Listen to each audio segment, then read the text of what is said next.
3 महीने पहले शादी और आज तिरंगे में लिपटी एक चुप सी विदाई। ये सिर्फ खबर नहीं, ये एक वीर बेटे की आखिरी कहानी है। नमस्ते, मैं हूं असीम और आप देख रहे हैं एनडीटीवी। बिहार के सिवान का लाल देश की रक्षा करते हुए शहीद हो गया। नाम था रामबाबू सिंह। पाकिस्तान के कायर गोलीबारी में घायल हुए, मौत से जिंदगी की जंग जीतने की खूब कोशिश उनकी तरफ से की गई, लेकिन होने को कुछ और ही मंजूर था। रामबाबू सिंह अब हमारे बीच नहीं रहे। रामबाबू सिंह जिंदाबाद के ये नारे सिर्फ गूंज नहीं हैं, ये उस दर्द की चीख भी है जो हर उस माँ के सीने से निकलती है जिसने अपने बेटे को वर्दी पहनाई थी। उनकी माँ ने कभी सपने में भी नहीं सोचा होगा कि उनका बेटा ऐसे घर लौटेगा, और उनकी पत्नी जो 3 महीने पहले ही दुल्हन बनी थी, 3 महीने की प्रेग्नेंट है, लेकिन आज वो खुद को बहुत अकेला महसूस कर रही हैं। उनका मानो सब कुछ लुट चुका है, बस बची है तो पेट में रामबाबू की अंतिम निशानी। रामबाबू सिंह सिर्फ एक सैनिक नहीं थे, वो हर उस नौजवान की उम्मीद थे जो देश के लिए जीना चाहता है। उनके गांव वसीलपुर में आज हर आंख नम है, लेकिन हर सीना गर्व से चौड़ा भी है। बचपन से देश सेवा का सपना देखा और अब देश ने उन्हें अपना सिरमौर बना दिया। सिवान से लेकर पूरे देश तक एक ही आवाज़, शहीदों को सलाम।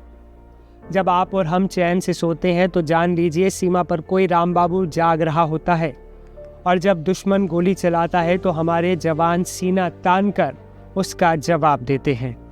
पाकिस्तान की एक भी गोली हमारे हौसलों को नहीं तोड़ सकती।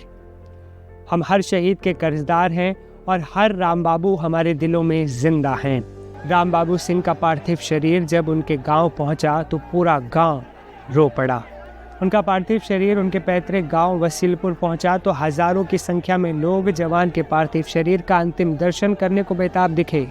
लोगों में पाकिस्तान के खिलाफ काफ़ी गुस्सा था। लोग भारत माता की जय और रामबाबू सिंह जिंदाबाद के जमकर नारे लगा रहे थे।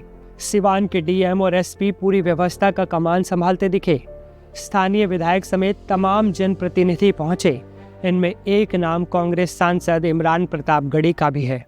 बिहार बहुत सौभाग्यशाली है कि उसने सीमा पर 2 बेटे कुर्बान किए हैं। यही बिहार है। बिहार की मिट्टी हमेशा जो है इस देश की सीमाओं की सुरक्षा के लिए तत्पर रहती है।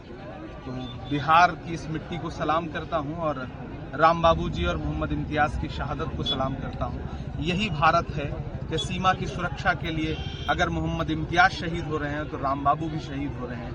यही भारत है, और इसी भारत की मिट्टी से एकजुटता का जो संदेश इस ऑपरेशन सिंदूर में गया है कि व्योमिका जी और कर्नल सोफिया कुरैशी लीड कर रही सारे ब्रीफिंग को, असल में भारत यही है। यही भारत बचा रहे, यही भारत बना रहे। रामबाबू बचपन से ही देश के लिए जीने और मरने का सपना देखते थे।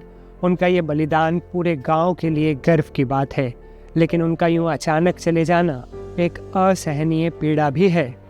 जब भी हम आज़ादी की सांस लेते हैं तो ये मत भूलिए कि सीमा पर कोई ना कोई जवान अपने खून की कीमत चुका रहा होता है। रामबाबू सिंह जैसे शहीदों की वजह से ही आज हमारा सर ऊंचा है।